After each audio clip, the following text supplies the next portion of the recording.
Bienvenidos todos otra vez a las Cuscacharlas. Hoy estoy muy agradecido de tener a Blanchi Torres conmigo. Es una productora de cine y artista multifacética porque haces un montón de cosas en realidad. Sí. Sos directora, productora, creo que has hecho cosas de arte también Sí. en producciones audiovisuales. Y bueno, te quería agradecer primero por hacer el viaje interdepartamental desde San Salvador. No, gracias a ti, súper encantada porque veo tu programa, cómo invitas a tantos artistas y promueves el arte y la cultura, y estar acá y ser parte de todo a mí también es súper grandioso. Qué chivo, qué chivo. A mí me llega cómo nos conocimos porque fue bien como el destino, ¿vea? Como que comenzamos a hablar en Instagram y a los como 3 días estabas aquí. Sí. Grabando en el cementerio, ¿vea? Súper fabuloso. Y siempre a través del arte, porque fue porque me comentaste algo sobre algo de arte que había subido y empezamos a hablar y es como que teníamos que conocernos. Sí, cabal, bien chivo. Súper. Bien chivo. Vale, fíjate que yo te quería preguntar sobre cómo comenzaste vos, o sea, porque, vaya, capaz voy a hablar un poco de contexto. Hacer cine y tomar la decisión de hacer cine en este país es una decisión bien yuca. Es como, en el documental que estoy haciendo, estaba viendo una entrevista, decía que es más o menos una condena decir que uno va a ser artista. Es una autocondena, porque sabes que te vas a enfrentar a este montón de gente que te dice capaz que no podés, a las adversidades de lo precario que es la industria, vea, este montón de cosas. Entonces, contame un poco cómo fue eso. Sí, la verdad que no pensé que iba a terminar haciendo algo relacionado al cine. Eso sí, en definitiva, porque yo llegué a una empresa como de producción audiovisual como secretaria. Entonces fue ahí cuando descubrí todo este mundo y lo descubrí realmente con ausencia, porque me contrataban para una oficina para ser secretaria, pero nunca pasaba nada ahí. Nunca había nadie ahí, solo veía que en las mañanas salían con un montón de equipo y yo, ¿pero qué hacen? ¿Y qué es lo que tengo que hacer yo acá? Porque no pasa nada, no hay nadie aquí. Entonces, y poco a poco fui entendiendo que era porque ellos salían a producir, eso era comerciales, porque en El Salvador, en la época que se hizo cine, luego se detuvo y todo se enfocó más que todo en la producción de comerciales. Entonces... ¿Como más o menos qué año fue esto? Esto fue como 2008, del 2005, algo así que estaba como en ese rollo, pero todo era, como te digo, solo comerciales de TV. Eran producciones, creo yo, súper masivas porque todavía había formato cine. Entonces, o sea, con celuloide. Sí, había, entonces es como la complejidad de eso, ¿verdad? O sea, que viste todo eso de que se ponían la cosa sobre la cabeza para sacar la... No tenía la oportunidad de estar metida en todos esos procesos, la verdad que no. Pero, es más, ni siquiera sabía que se hacía producción audiovisual acá. Bueno, cuando yo conocí que se hacían los comerciales, es como, o sea que lo que vemos en la televisión no es verdad. A mí me pasó algo similar porque yo me acuerdo de ver las películas y decir, bueno, una película tarda 2 horas en hacerse, pues. O sea, dura 2 horas y tarda 2 horas en hacerse. Y yo las veía como, vaya, como que las películas pasaban, no sé. No entendías que había un proceso de edición. No, o sea, para nada. Y que era un montón de escenas y todo. Fueron cosas que tuve que ir descifrando, fíjate. Porque yo comencé a los 15 años a hacer. Fue la primera vez que hicimos una producción audiovisual con un amigo, ajá. ¡Qué fabuloso! Porque él fue a Estados Unidos y se compró el montón de DVDs. Y lo chivo de la generación nuestra de los DVDs es que los DVDs venían con 2 cosas. Venían con un comentario, una track de comentario del director que se sentaba a ver la película y decía, puta, ahí estábamos haciendo tal cosa, y lo que quise decir es esto, y nos llovió encima, y te explica todo, ¿me entendés? De principio a fin de la película. ¡Qué genial! Y también documentales de cómo se hacían las películas. Sí, eso sí. Entonces nosotros estábamos en eso y estábamos viendo unas que, vaya, era bien loco. O sea, teníamos en la mano el DVD y lo metíamos, podíamos ver la película, después veíamos que como la hacían no era muy diferente a capaz condiciones que nosotros podíamos replicar. ¡Qué bueno! Él tenía una cámara DV, mini DV, de esas que tienen un cassette chiquititos. Sí. Y decidimos a partir de que vimos uno de esos documentales, decidimos escribir. Escribimos una película en 6 meses, la escribimos. ¿En serio? ¡Wow! Ajá. Y la grabamos en otros 6, creo. Ya. O sea, en unas vacaciones de verano, nuestro verano, como ahorita, junio, sí. julio. Nos despertamos a las 5 de la mañana todos los días para salir a grabar a la colonia. Y ajá, me acuerdo que no la terminamos. Tuvimos que... Yo entré al colegio y él estaba esperándome afuera del colegio. Como, "Bota, vamos a filmarte, nos faltan tal". ¡Qué genial! Ajá, y eso fue como a los 16 años, una cosa así. Wow. Y ahí me di cuenta que no era así nomás. Ve ahí que... ¿Sabes cuál era nuestro reto más grande? Al momento de hacer un corte, se dio un... que era el sonido, Sí. porque no sabíamos de que había que grabar el sonido aparte. Entonces nuestra pues, ¿cómo hacemos para que todo sea fluido? Ajá, y como tratábamos de, no, ni siquiera lo pensamos, lo que hacíamos en el editor, tratábamos de cómo hacer ahí alguna transición o algo para que se quitara ese corte, ¿verdad? Y ajá, y así fuimos aprendiendo Pero todo el ingenio que tuvieron para poderlo hacer, porque es como asumir un montón de cosas, suponer cómo se hacían. O sea, aunque ya habías visto cómo se hacían, pero no tenían como todos los recursos probablemente, ¿verdad? No, y me imagino que cometimos un montón de errores. Mira, la película es interesante ahora que lo pienso. Fíjate. Sí. Mira, era una película que, o sea, era él y yo. Él era la cámara y yo era el actor. Eso es lo que disponíamos. ¿Y de qué trataba? Vaya, era de una persona que vivía su mundo en las computadoras, en el mundo virtual. Ok, en esa época. Ajá, sí, era como en el 2005, 2006, más o menos. Okay. Y la mitad de la película era la cámara apuntada a la computadora, una ventana de chat, y las conversaciones que el personaje estaba teniendo con gente virtualmente. misteriosa, virtualmente, que le decía que lo quería conocer. Entonces la cámara era como la vista subjetiva.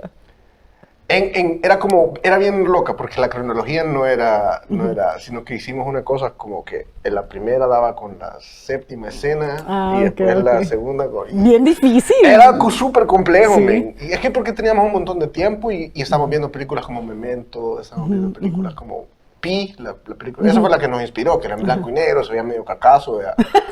Dijimos, bueno, nosotros podemos hacer eso. ¿Y cómo se llama? Y entonces... Ajá, era eso, era mitad de la computadora viendo conversaciones, mitad de escenas de yo haciendo cosas en la casa con una voz en off encima, narrando. Diciendo cosas, pero ni siquiera eran cosas, eran como cosas así bien aforismos extraños y cosas raras. Como que en un momento el personaje le gustaba mucho la Pepsi Light, porque en la casa de mi amigo había mucha Pepsi Light. Entonces... Lo que hicimos en una escena de que él estaba metiendo la Pepsi Light. Y en ese tiempo, un saludo a mi amigo Gabriel Parker, que nos dejó usar el estudio de su papá para grabar la voz en off, en la que describimos cómo la iglesia cristiana describe el cielo. Y era una visión como aburrida, de todos como que si fueran... Amish, ¿sabes quiénes son los Amish? Sí. Así lo describen como que unas personas haciendo mantequilla y otros Y así, sin hablar. Entonces ya era yo metiendo Pepsi en botellitas con eso de voz en off y una música toda electrónica. Qué loco. Era eso, más las pantallas de chat y después unas escenas de la cámara, así como estamos ahorita, viéndome a mí, yo hablándole a la cámara como si fuera el personaje con el que estaba hablando que se estaban conociendo. Sí. Y le daba 2 Biblias, el personaje, y en las 2 Biblias él tenía que encontrar diferentes pasajes. Nosotros estábamos luchando con qué significaba la religión y si creíamos en Dios o no. Y en los voz en off había muchas cosas de crítica a la sociedad y en las conversaciones así. Se perdió esa película, lastimosamente. Qué lástima. La metimos al Ícaro. ¿En serio? Sí, y obviamente nos rechazaron. Y no, pero no la tendrán por ahí. Si la metimos, o sea, no sé si votan eso. Fue en el 2000, no sé cuándo. Wow, pero que ahora pensarlo. Mira, y también fue tarde, o sea, fue un brother que lo vimos en Multiplaza, que era parte de las cosas que nos dijo, te la voy a recibir, ¿me entendés? Entonces, no capaz... con una historia como esa. Entonces, a saber. La dejamos en una computadora en la casa de mi amigo y... Pues sí. Se llamaba defragmentation. Wow. Porque Pero toda la temática y el trasfondo estaba súper genial. era interesante, solo que Sí. estaba ejecutado de una manera que siento que era muy aburrido. Era una hora, duraba una hora con 11 minutos. Y íbamos a la casa de gente, mira, te vamos a enseñar la película. Y llevábamos el DVD, le apagábamos las luces del cuarto y hacíamos que la gente viera la película y nosotros así.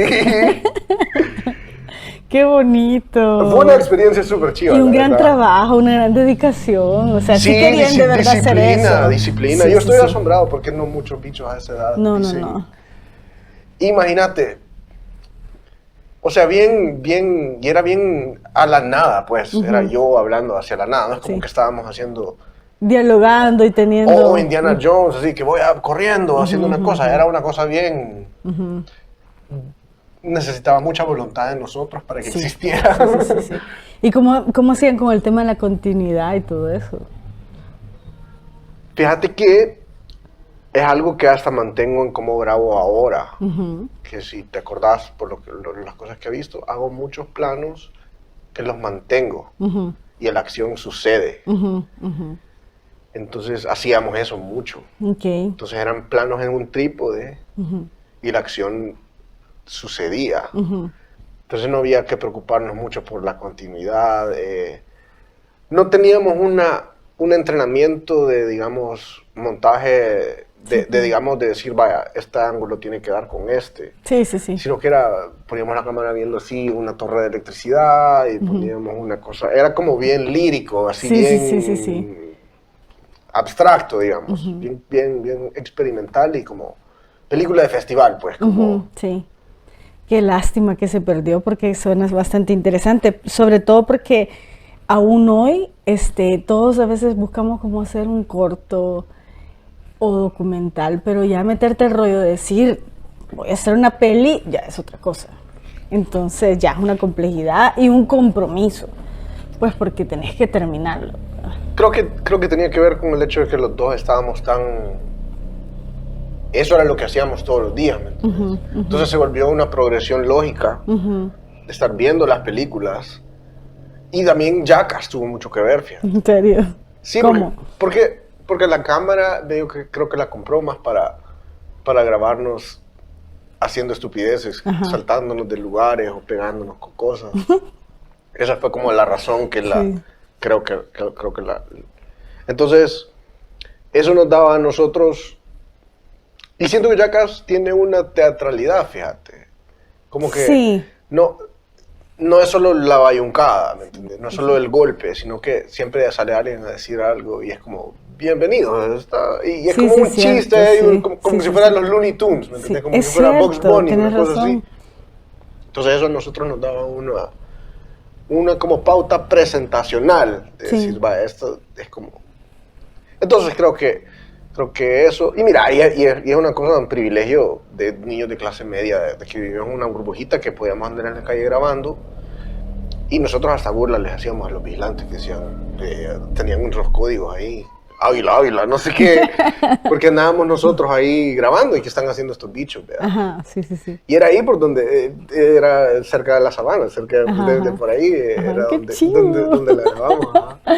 Ay, mira qué pequeño el mundo. Sí, yo por eso tengo una conexión con esa zona. porque Interesante, sí, sí, sí. Nunca me voy a olvidar de un 1 de enero que había un montón de Basura de los pero había morteros como y eso. electricidad en el aire, fíjate. Entonces había un montón de tornados que se hacían. Sí. Entonces era un montón de viento y el montón de tornados y eso lo grabamos y eso se veía. Qué Ajá, bien chido. lástima.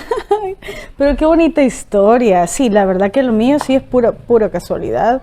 Y luego que preguntando qué significaba, o sea, yo no sabía ni siquiera que eso era un trípode. O sea, yo como no sabía nada. Y luego... ¿Cuántos años tenías? 21 años. Y ya cuando descubrí como este mundo, pasó algo bien fabuloso en esa productora. Todos teníamos el deseo de hacer algo diferente que fuera comerciales. Entonces queríamos grabarnos como secuencias de alguna escena o algo y empezamos como a jugar en el tiempo de almuerzo, a grabarnos haciendo cosas dramáticas, lo que ahora son memes, lo que ahora son TikToks, escenas de película, o sea que se nos ocurriera. Porque como tenían ahí el equipo. Sí, entonces jugábamos con eso, pero luego dijimos, ¿por qué no hacemos una serie para la televisión y eso?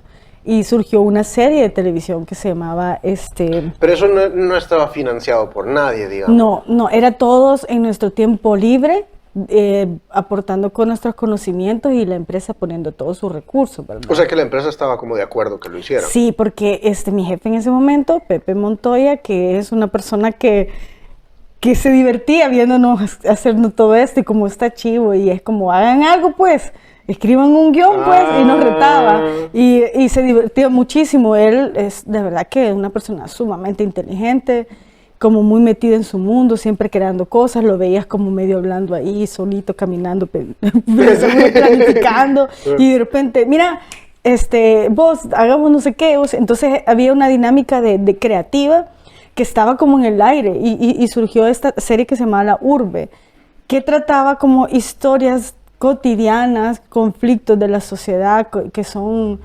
como el pan de cada día, violencia y todo eso, pero bien humanizadas las historias. Entonces luego empezamos a hacer, paralelamente seguíamos haciendo los comerciales de TV, pero porque eso era lo que nos daba de comer. Hubo una producción para un comercial de TV que antes no habían códigos de esto de responsabilidad afectiva ni nada de esto. Entonces, por ejemplo, hubo un casting que decía, necesitamos actores feos. O sea, y lo publicaron.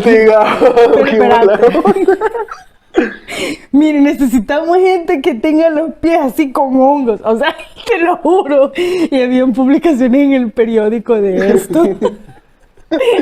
Entonces, pero decían, se paga tanto. Sí, para un comercial y así la gente, como te digo, no sé, era una cosa rara, pero ese casting de gente fea, era una cola inmensa de gente que iba a hacer ese casting. Entonces era como, no era una cosa de extrovertido, una persona, no, era fea. Pero descubrimos gente tan talentosa, o sea, ante la cámara fabulosa, pero cómicos, o sea, o que se me involucraban en la parte dramática, la cosa, y era como, pues hay un montón de gente que hace bien su trabajo y que no le afecta mucho el hecho de haber leído gente fea. O sea, no digo yo, no me afecta, yo voy y me hago el casting. Súper genial, mira, una cantidad de gente, y entonces ahí dijimos, empecemos una base de datos para tener gente, no sé, gente calva, gente que sea pequeña, grande, de todo tipo de gente, de todo tipo de características físicas, emocionales, psicológicas, lo que quieras, pero que representaban personajes que nos servían para la publicidad, pero también ya iba un poco la idea esta de que si hacíamos algo, ¿verdad?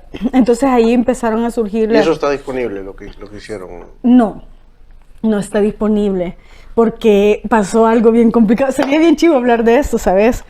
Porque se hizo esta producción audiovisual, se empezó a convocar también por la prensa a guionistas, escritoras, escritores, a gente, actores, actrices, gente para equipo, gaffer y todo, o sea, de todo. Pero y entonces aparecieron de qué íbamos a tratar las ideas, y se hizo como que que la gente podía hablar y decir, o escribirnos un correo, yo tengo tal historia y me gustaría que se contara. Y ahí surgieron como un poquito de la idea de cómo podía ir, y se le daban esas ideas a los guionistas. Y los guionistas empezaron a escribir todas sus historias y se empezaron a desarrollar. Entonces en nuestro tiempo libre empezamos a producir. Pero con este proyecto pasó algo que me parece válido hablar, porque aquí va a haber sentimientos encontrados de gente que me conoce y estuvo en esa producción, que quedó muy molesta con el proyecto, porque el director fue muy claro, y la productora ejecutiva, que era su esposa, que este proyecto se iba a pagar a la gente cuando se vendiera. Ok. Y así quedó, y se habló clarísimo. Y una vez por fin logramos que un canal nos diera la pauta, que no significa haberse vendido, y nos dio el espacio para pautar el programa de televisión. Explícame eso. Entonces vos vas al canal y decís, vaya, yo te doy el producto, tú lo vendes, y cuando se venden se comparten de acuerdo a las ganancias, y se empieza a pagar a la gente. Pero eso era si se vende, pero que esté al aire no necesariamente esté vendido. Puede ser que esté al aire porque llega, de por sí nosotros con un producto tendríamos que pagar el espacio en la televisión, ¿verdad? Para poder que esté al aire y que esté disponible. Pero entonces acá lograron el convenio que se pudiera transmitir por un canal de televisión, pero no necesariamente está vendido. Está vendido cuando ves comerciales de por Fue medio. como un trato de decir, bueno, lo vamos a pasar. A ver qué pasa. A ver qué pasa, ajá. Y la gente pensó que se había vendido. Entonces empezaron a llamar, o sea, era acoso, amenaza de todo tipo. Era como ya lo están vendiendo, se están haciendo ricos, son miserables, pero realmente no se recuperó un centavo de eso. Y entonces empezaron como a boicotear a la institución de todas las maneras posibles, a la empresa. Y fue bien terrible porque yo sí comprendí el lado de la gente que quería que se le pagara, pero también nunca se les mintió con el hecho que no se vendió. Nunca se vendió, nunca se pudo vender. Entonces, porque pues tenemos que entender la dinámica de la televisión. O sea, yo te puedo comprar la serie Friends, por ejemplo, y te compro 6 meses por $500. Entonces, y con eso tengo entretenido y publicidad que estoy metiendo en medio y ganancias infinitas. Pero este programa, cada producción te cuesta alrededor de, digamos, $3,000 y vos lo vas a venir a hacer aquí a ver si se vende. Pero yo como canal ni le voy a poner interés en vender porque para mí, darte a vos lo que para vos es ganancia, mejor sigo vendiendo enlatados y me quedo con un montón de dinero, ¿verdad? ¿Para qué voy a llevar a mi cliente que ya me paga tanto por esta serie que solo paga 500 por 6 meses, a vos que cada capítulo te cuesta 3,000? La verdad nunca tuvieron interés en venderlo. Mira qué interesante eso, me hace pensar de que por eso está como este cielo, este cielo de vidrio en términos de lo que se ve de la televisión de acá, porque hay que tomar un riesgo para hacer algo de valor. Sí. Pero por eso es que la gente no lo ve, porque nadie toma un riesgo de hacer algo de valor para que le valga la pena ese dinero de la producción a la retribución que le da a la gente que compra la publicidad, ¿verdad? Sí. Porque, o sea, somos 7 millones de personas que vivimos acá, más los otros 5 que viven afuera del país. Sí. Somos como 12 millones de personas. Decime si no se pueden sostener producciones de $15,000. O sea, Claro en términos de números, sí. Pero creo que hay en parte eso es lo económico que para de que haya algo, porque tienen que existir las condiciones físicas y económicas para que sucedan las cosas, pero después está como lo creativo que también está como, no sé si estancado o como ahí en ese mismo nivel, pero creo que viene uno casado con la otra, porque como no tienen el espacio, no tienen la cosa, no hacen algo que valga la pena que la gente lo vea. Ya me acordé de mi punto, me había perdido. Lo que quiero decir es de que también hay un enfoque de las producciones. Aquí las producciones, no solo de la tele, sino que en el cine, se produce para afuera. Para los festivales, para el ojo del artista extranjero, digamos, de los críticos extranjeros. Nunca alguien ha dicho, voy a producir algo que sea para que la persona salvadoreña lo consuma.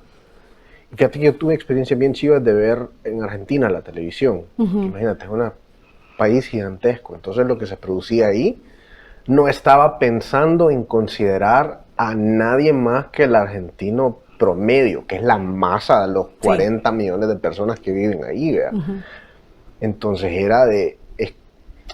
yo siempre que veía esas cosas, solo podía pensar en que, si solo le ponemos a alguien que hable con acento salvadoreño, ya es para nosotros, ¿me entiendes? Como esta fórmula. Ajá. Sí, claro. Porque, digamos, yo me acuerdo, había en mi adolescencia un programa de la Tenchis. Sí. Que era del Canal 2, me acuerdo. Pero me acuerdo que le habían metido como un poquito más de pisto de producción y se veía un poquito más producido. Y era de la Tula, la Tenchis. Sí. Chinchulín. ¿Qué era eso? Un personaje que salía ahí. Ay, no me acuerdo, fíjate. Yo me acuerdo que también salía la tía Bu. Sí. Pero como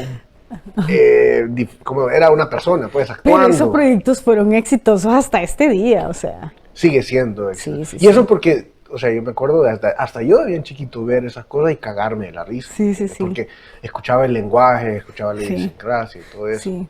Pero bueno, sigue contando, perdón. No, eso, mira, eso es súper...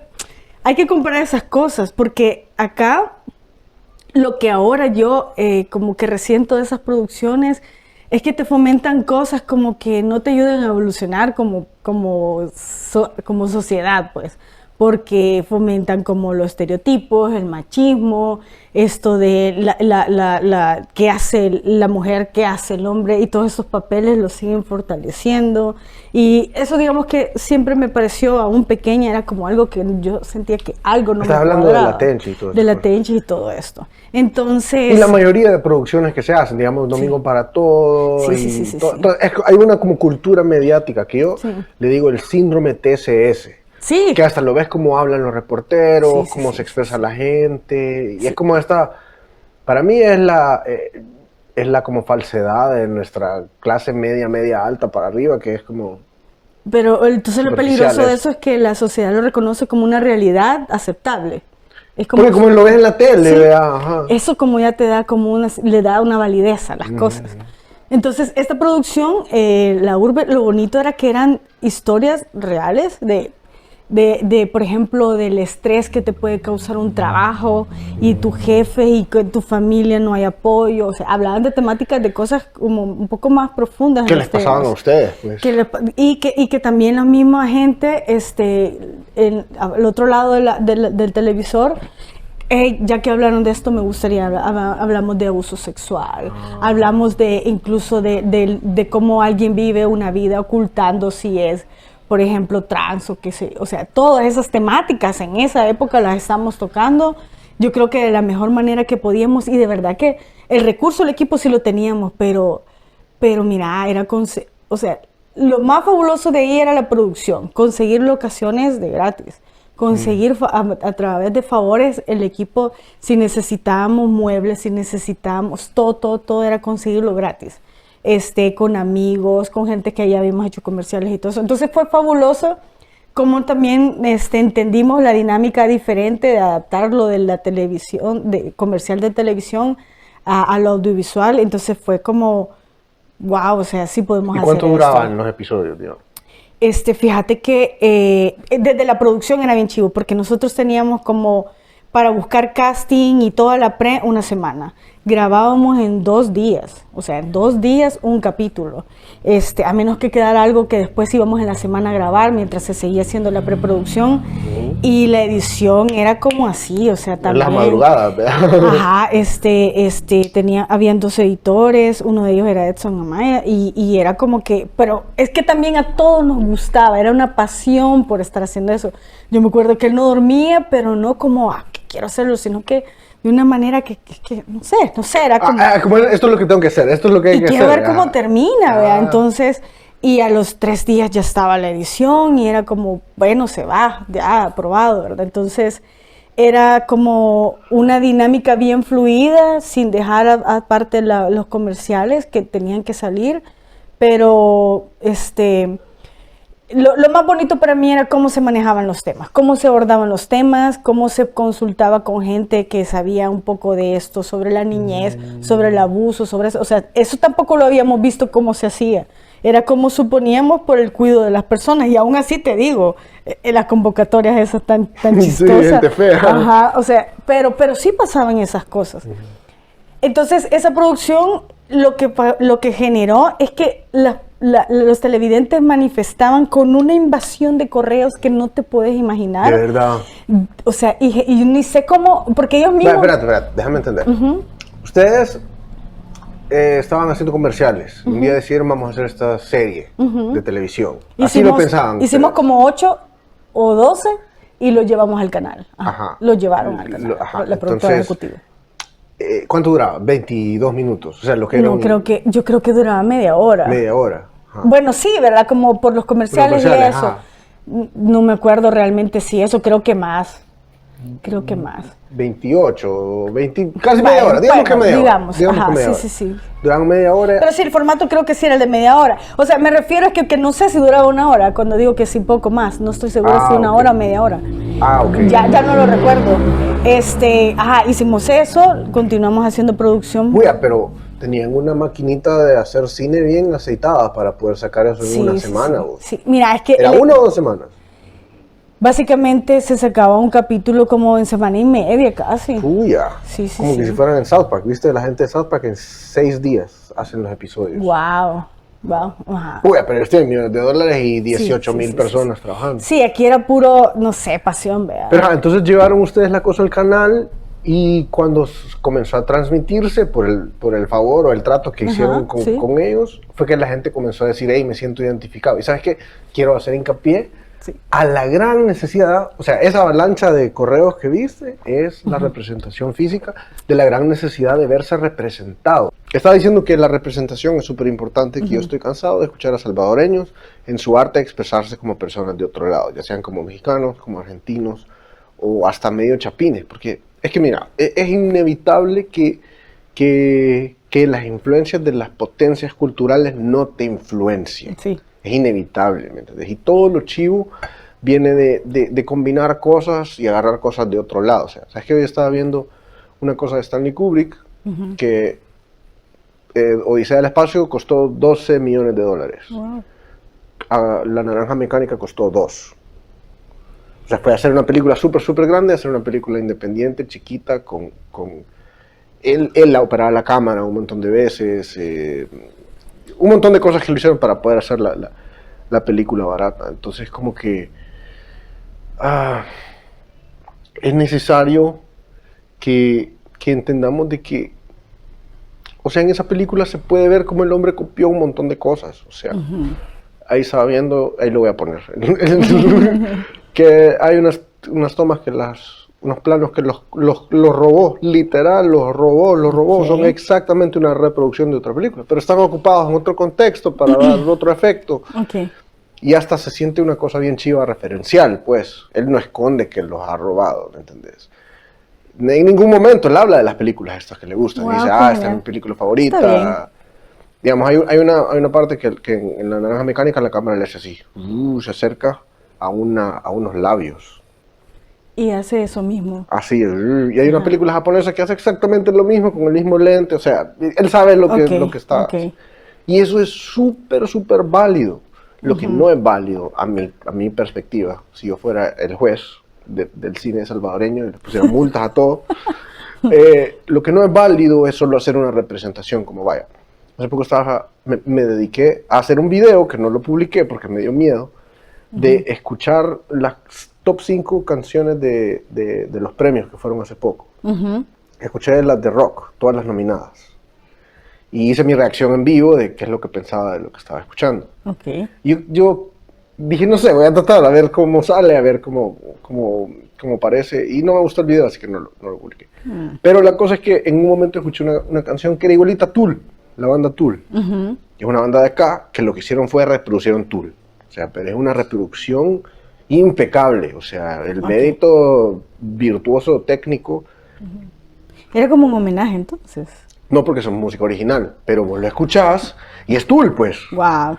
Entonces es como, eso no es válido para mí. Eso es como un ejercicio, no sé, es como tocar cover, seguimos en eso, ¿me entiendes? Sí, se siente como un cover, por lo que decís, sí. Pero no han entendido la reinterpretación que debe suceder de vos poder agarrar algo, aplicarlo en tu arte y que no sea que estás perdiendo tu identidad, pues, que estás perdiendo tu... Crear algo nuevo con una herramienta ya existente, pero que sea algo nuevo. Y que esté mostrando algo que sea representativo de vos, más allá de usar los recursos de alguien más para expresar cosas. Sí. Es como yo por eso nunca entendí la poesía, fíjate. Mi cerebro se pierde. Estoy leyendo un poema, leo la primera línea, la segunda ya no sé qué está pasando. Mira, algo a saber qué pasa en mi cerebro, pero tiene que ser cierta poesía específica, porque a veces me pierdo, entonces no le... Sí, nos pasa mucho, o sea, si comprendemos también que el funcionamiento del cerebro no todos funcionan igual, pues. Y bueno, a mí me pasa también que yo tengo que apuntar los nombres de las personas y quiénes son. Llega un momento en donde, ¿y quién era este? ¿Y qué hace? Era el fulanito que, no sé, permuto identidades con nombres y así.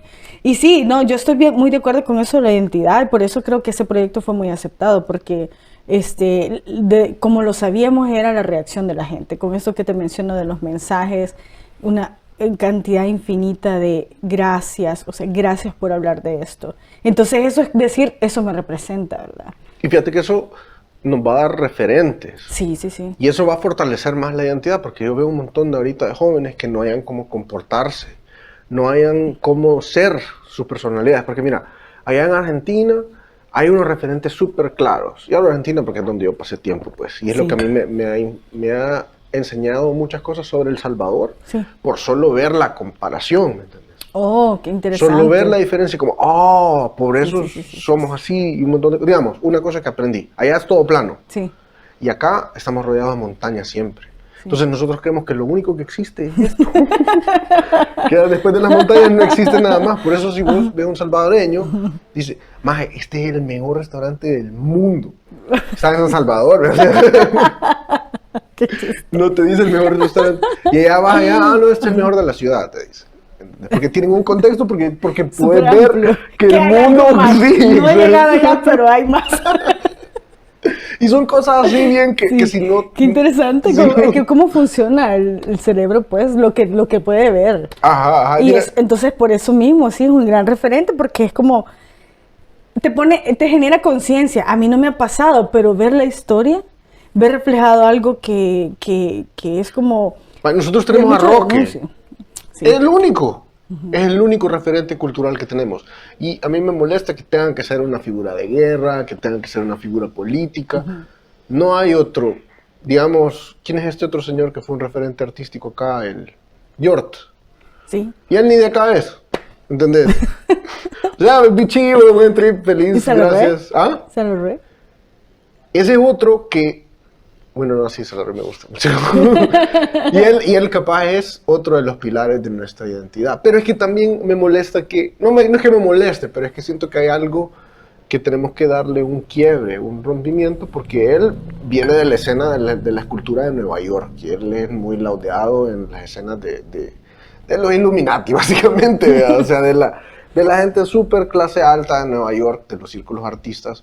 Y porque él se fue a estudiar allá, y porque se codeaba con las élites del país, es que tuvo... Y él lo veían como este animal exótico, ¿verdad? Que venía de El Salvador y parecía Marlon Brando, ¿verdad? Y también era un gran artista. Entonces, está siempre... Él estaba... Si lees cuentos de cipotes, no es para nosotros. Nos están representando. Miren cómo son en El Salvador. Ajá. Miren cómo son en El Salvador. Sí, sí, sí. Y hasta cierto punto no me sentía identificado. Cuando mi mamá los leía todas las noches, cuentos de cipotes. Y mira, yo me cagaba de la risa, porque eso me gustaba. Y es chistoso porque uno también está alejado de eso. Claro, porque yo estaba en la ciudad, en San Salvador, leyendo sobre cosas de los pueblos, que yo tenía acceso porque venía los fines de semana acá, pues. Entonces tenía una ventanita a que, medio puedo imaginarme que esto... Y por eso es que te daba risa. Sí, porque lo había escuchado, y escuchaba los chistes que decía mi abuelo, porque mi abuelo pasaba ahí sentado todo el día, aún así, y estaba ahí como un chucho ahí, y los bichos pasando, y él ahí... Mira ese cipote, ¿no? Sí, exacto. Mira, bicho. Y llegaba la gente a visitarlo, que se quedaba por media hora, 20 minutos, va, pues nos vemos, y se iba. Y era eso. Y entonces yo tenía ese pero también era como una representación, igual que Arturo Ambrogi. Que Arturo Ambrogi fue el primero en capturar cómo hablamos. Y mira, lo chivo que tiene, que capaz he llegado a querer más el estilo de Arturo Ambrogi que el de Salarrué, porque Salarrué está bien metido en su literatura. O sea, vos lees eso y ahí está él, pues. Está es cierto. Su humor, su... Y el Arturo Ambrogi es invisible en lo que vos lees. Está dándote una representación casi pintoresca, casi como que si fuera una pintura, ¿verdad? De lo que está sucediendo, y te deja a vos juzgar si este es un malo o un bueno o una persona mala. Sí, otro estilo, ¿verdad? Entonces eso a mí me genera un poquito más de, ok, nos están representando, pero igual siempre estaba hecho con una visión de que lo lean en España, que lo lean en Buenos Aires, que lo lean, porque él fue parte del nacimiento de este movimiento. Y para mí fue importante vivir en Argentina, vivir en Buenos Aires y caminar las calles que él caminó y entender como nuestra como identidad en referencia a todas estas fuerzas culturales fuertes, porque cuando me fui allá y comencé a interactuar con gente de otros países, me comencé a decir, ya entendí la casacarrala de los salvadoreños. Porque la gente que acá vemos como súper apantallante es que ha ido, le ha olido los pedos a estos gringos, a estos chelones, y nos las traen diluida acá, pues. Entonces, la verdad. Pasa mucho con la música, pasó eso, muchísimo. Y con todo, ¿me entiendes? Sí, con hasta todo. con las malditas alitas, ¿me entiendes? Buffalo Wild Wings es una empresa que es exactamente el mismo modelo y la reproducieron acá, sí. Pero me imagino que son más ricas. Es que eso es lo que hacemos. Mira, de, eso ahí, es lo que... de ahí lo que decía Roque, ¿verdad? ¿Qué decía? En su poema, somos los guanacos. O sea, los hacelo todo, los vendelo todo, o sea, los copialo todo. Y fíjate que en ese sentido somos una cultura, todos los latinoamericanos, porque hacemos eso todos los latinoamericanos. Digamos, los argentinos, a mí me gusta usar este ejemplo un montón. ¿Cómo se llaman estos que le gustan? Los rolingas. ¿Conoces a los rolingas? No. Voy a poner fotos de los rolingas. Okay. Los rolingas son una subcultura que nació a base de los fans de los Rolling Stones. Oh. Pero es una fase de los Rolling Stones que esta gente escuchaba eso, solo eso les gusta, solo eso hacen. La música que hacen se parece a Rolling Stones de esa época y todos tienen el pelito así como lo tenía Mick Jagger. Es como los que les gusta el punk y así. Pero es de una banda. Ajá, pero eso es ellos. Y la música que ha salido de los Rolingas es su propio género. Ya ni siquiera se parece a los Rolling Stones. Ya es una cultura. Wow, los Rolingas ya son otra cosa, porque ellos su cultura es tan fuerte que agarraron este referente. Dijeron, vamos a imitarlo completamente, pero no pudieron evitar meter su argentinidad porque están parados encima de Ernesto Sábato, están parados encima de Gustavo Cerati, están parados encima de tienen otros referentes bien fuertes, bien también poderosos. fuertes, que no van a dejar que lo opaque. Entonces, como nosotros no tenemos estos referentes, entonces no... Mira, ¿sabes qué me voló la cabeza hace poco? Me di cuenta que todas las estatuas que tenemos en nuestra capital, las cosas que tenemos en los rondeles, son imitaciones de otras babosadas, en Italia. No, pero es como... Reproducciones, no es una pieza original que dijeron, bueno, háganos al general no sé qué. Sí. Lo que hicieron es que agarraron al mismo general y le cambiaron la cabeza un poquito, el bigote, no sé qué, y esa es ahora nuestra figura, ¿me entiendes? Sí, porque hay mucho, bueno, con los historiadores después vas descubriendo que muchas cosas son inventos, ¿verdad? Encima de eso. Ajá, eso. ¿A qué te refieres? Igual que si realmente existieron algunos de los políticos de cierta época ay, no sé. Pero, por ejemplo, otra cosa que me lleva a lo mismo es la infraestructura, por ejemplo, lo que ves en el centro. Cuando ves a veces producción audiovisual de España o algo así, y decís, pero eso es idéntico a tal calle, de tal parte. ¿Sabes que ayer o anteayer estaba viendo un corto de Rich, este chero? Bilocación se llama. Sí, Bilocación. Y dije, puya, en blanco y negro, el centro de San Salvador, parece todas las ciudades del centro de todo el mundo. Y dije, qué chivo que este brother esté usando ese recurso para contar. Porque allá en Buenos Aires yo también me di cuenta de que el recurso más grande que teníamos nosotros para hacer cine, para la universidad y para la vida, era la ciudad. Vos lo único que tenés que hacer es poner la cámara y encontrar el lugar perfecto, pues. Sí. Entonces, y como acá no contábamos con eso, porque la violencia...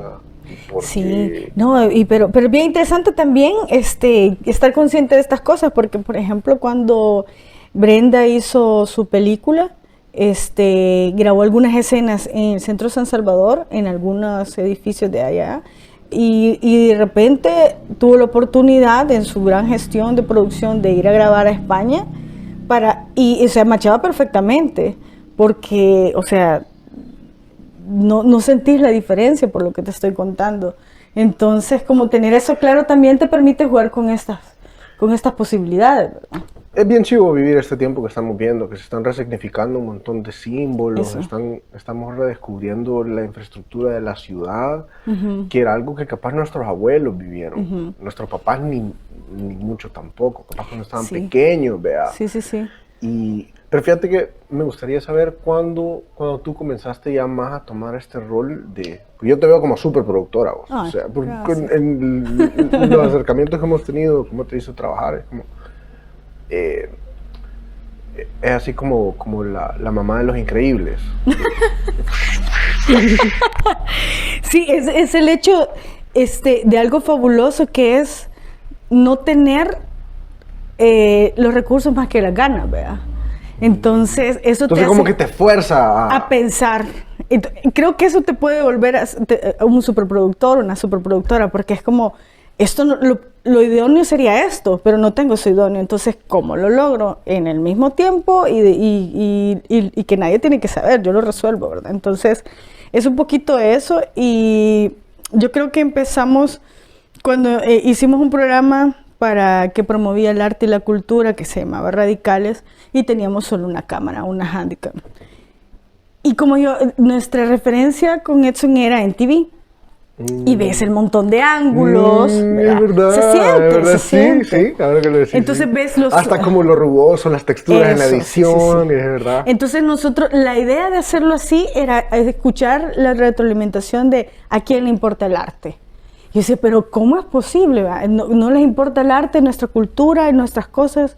Chivísimo, que no les importa, pero no les importa. Entonces, con mi rollo de esto del mercadeo era cómo te puede importar algo que no te importa, presentándotelo como algo que sí consumirías. Entonces era un poco de la línea de MTV. Esto sería algo que pueda dar... Fíjate, mira, vaya, qué chivo que haces eso, porque que mencionas eso, porque si vos no me lo decías, yo no decía estos más están copiando en TV, sino que ustedes lo hicieron de una manera que, ay, no sé, yo lo veo bien, capaz no sé si es la estética que ustedes manejan, pero veo como bastante remanente de los videos de rock de los 90. Totalmente. Sí, de Nirvana, Stone Temple Pilots, o sea, todo eso. Ajá, y esas Sí, como sí, claves sí, de contrastes altos. Sí, sí, eso somos nosotros. Nunca lo pensé, o sea, yo eso lo relaciono, la manera en que ustedes lo estaban representando no lo relaciono a cosas de afuera, sino que lo relaciono a bandas como Adrenalina, ¿me entiendes? Sí, también tiene que ver.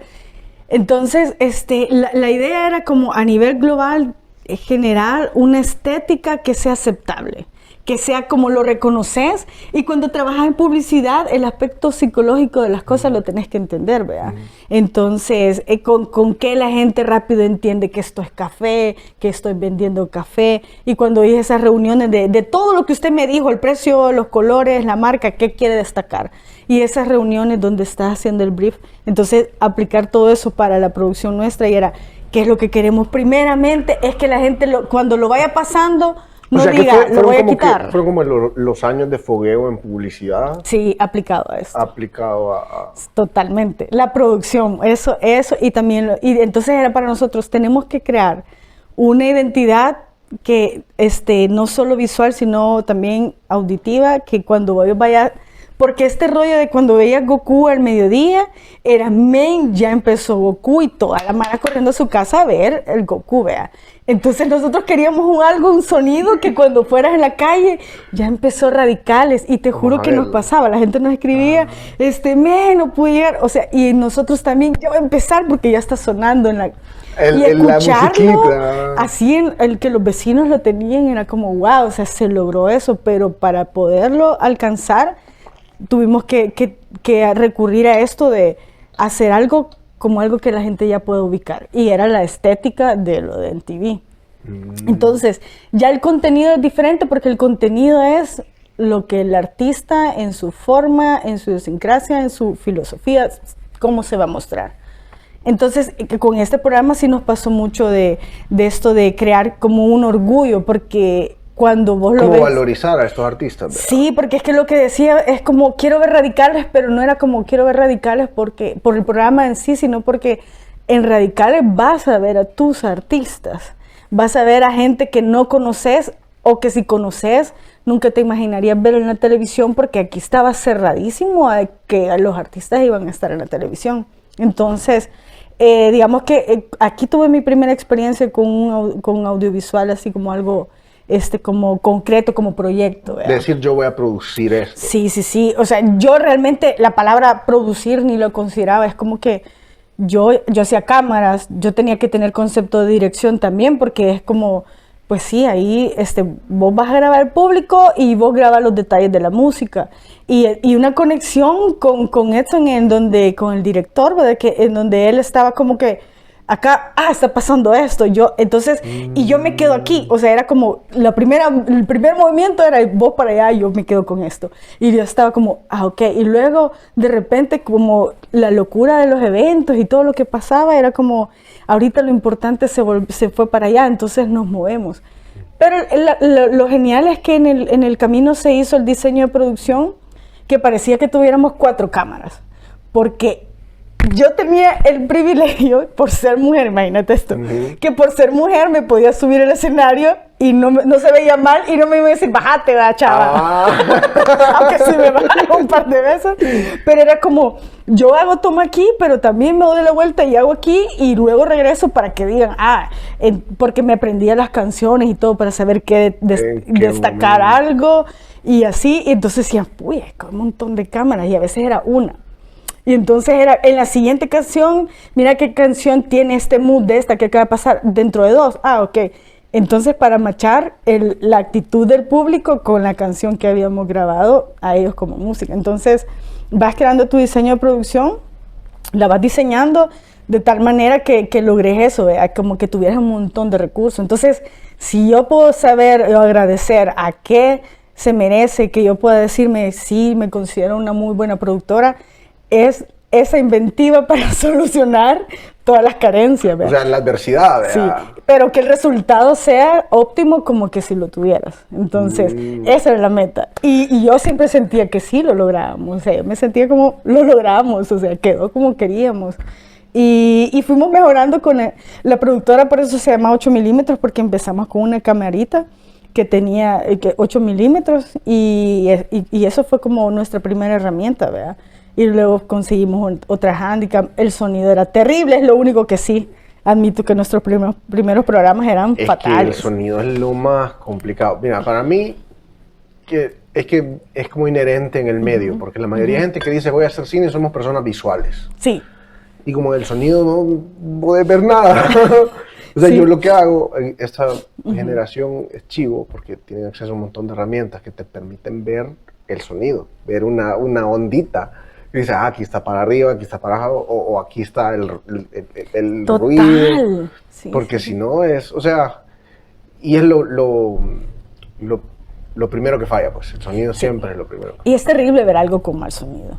Fíjate que cuando logramos que la gente sintiera como que un respeto por lo que hacíamos, porque al principio sé que no lo teníamos, era como, no te voy a dejar estar en mi concierto o haciendo cosas, grabándome con esa tu cámara, ¿verdad? O sea, sí se sentía. De verdad, y hay gente que también nos lo dijo, como, y con eso andan grabando. O sea, es como, sí, ¿verdad?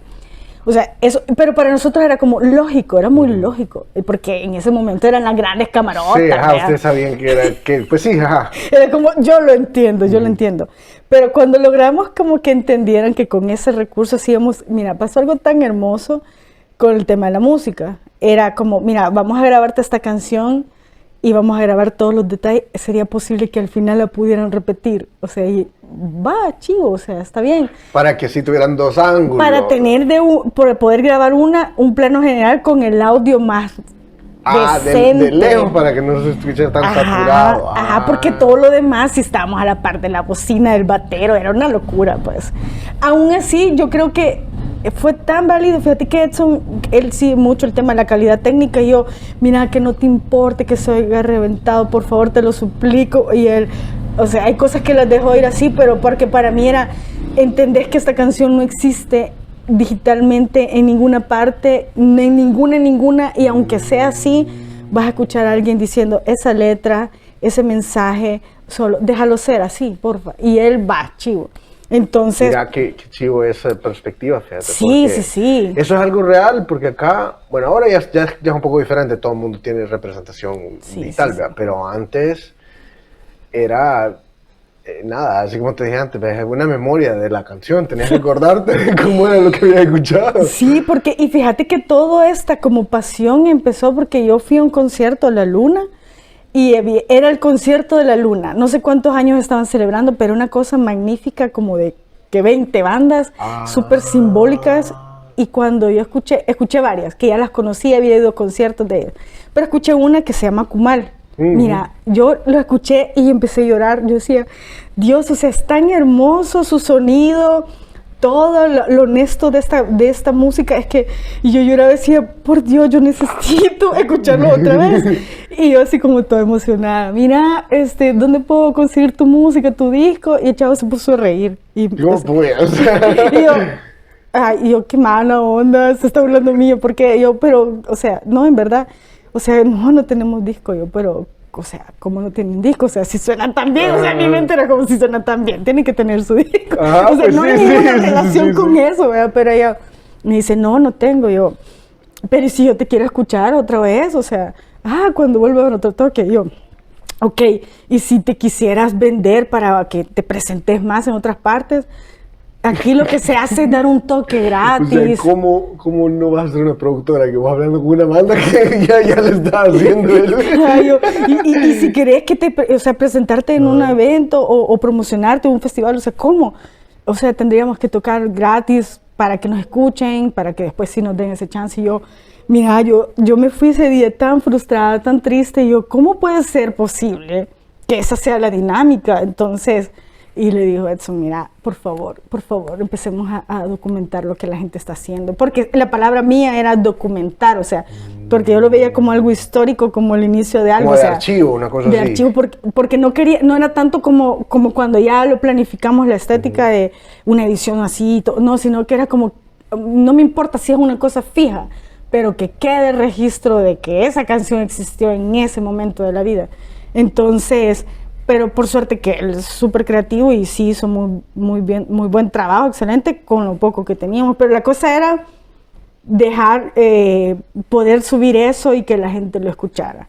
Y Edson, que ya cuando una vez escuchaba algo y como que, yo no sé, que tienen algunas personas como vos, como él, que escuchan algo y no lo pueden dejar como solo así, le ponen todo el amor del mundo y terminan haciendo unas piezas que uno dice, wow, ¿verdad? Porque sabes con lo que contaban. Entonces terminaba haciendo videoclips animados y así yo, pues, o sea, súper agradecida, pues, porque la idea era eso, o sea. Pero fíjate sí, que siento que es bien chivo lo que ilustras, porque son necesarias las dos personas, ¿sabes? O sea, los dos tipos de personalidades para que algo suceda. La personalidad creativa y después la personalidad más logística, no sé, Sí, o más práctica de Sí. hacer las cosas, porque Sí.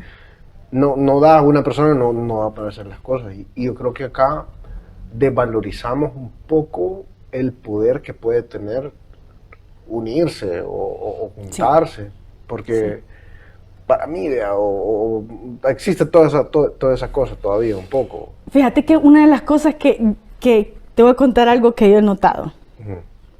La persona que hace dirección, es la que conoce un poco más del equipo, es la que entiende más de encuadre, de posicionamiento de cámaras y de luces. Ok, perfecto. Pero venimos nosotras, las personas que nos involucramos en este rollo y no necesariamente queremos dirigir y descubrimos que existe la producción. Es facilitarte todo, director o directora, para que hagas tus cosas.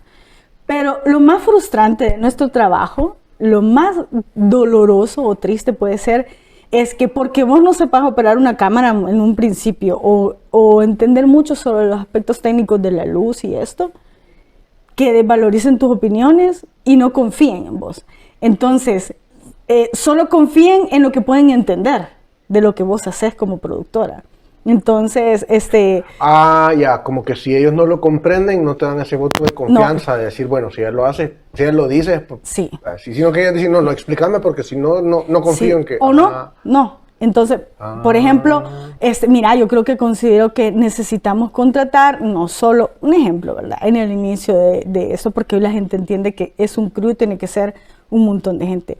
No solo el director de fotografía, también un asistente de cámara. Pues sí, pero ¿para qué más gente? Es como para que el chavo se enfoque en esto y el otro esté.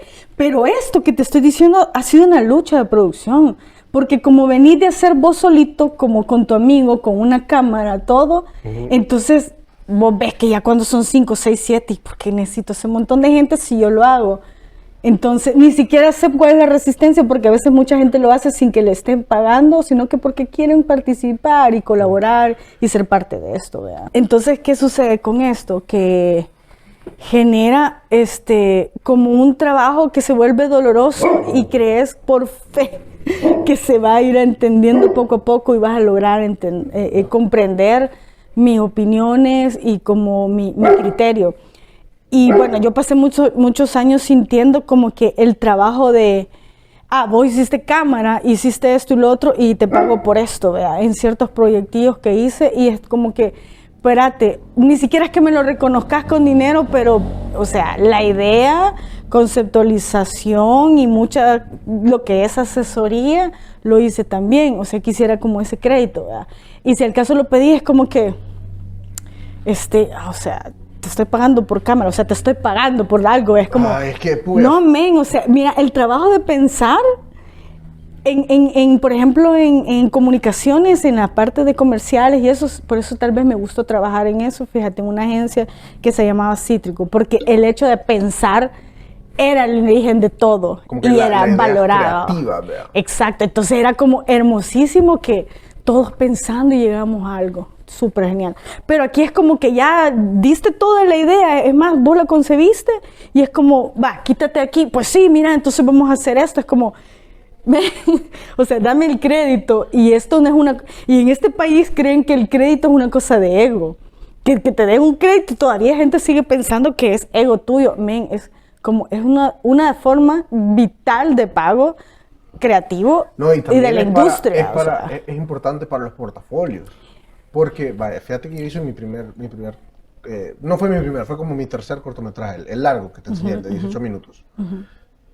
Si te das cuenta en los créditos estoy en todo. Porque en realidad fui yo el que lo hice. O sea, a mí la gente me ayudó, digamos, con el arte, en dirección de arte, y yo estoy ahí en los créditos porque yo fui el que fui a escoger los colores, yo fui a los lugares de tela para comprar las telas, yo fui a... Estabas haciendo el trabajo. Yo hice el trabajo de arte, pues, y no es humildad quitarse, ¿me entiendes? Eso no es ser en todo caso, ni tiene que ver, ni debería existir aquí, porque tu crédito es por lo que sí hiciste. Y es para decir, vaya, puedo hacer este trabajo. Exacto. También. Para que cuando alguien lo vea, diga, este más le podemos pagar también para que haga eso. Pero sí. La gente no lo entiende así.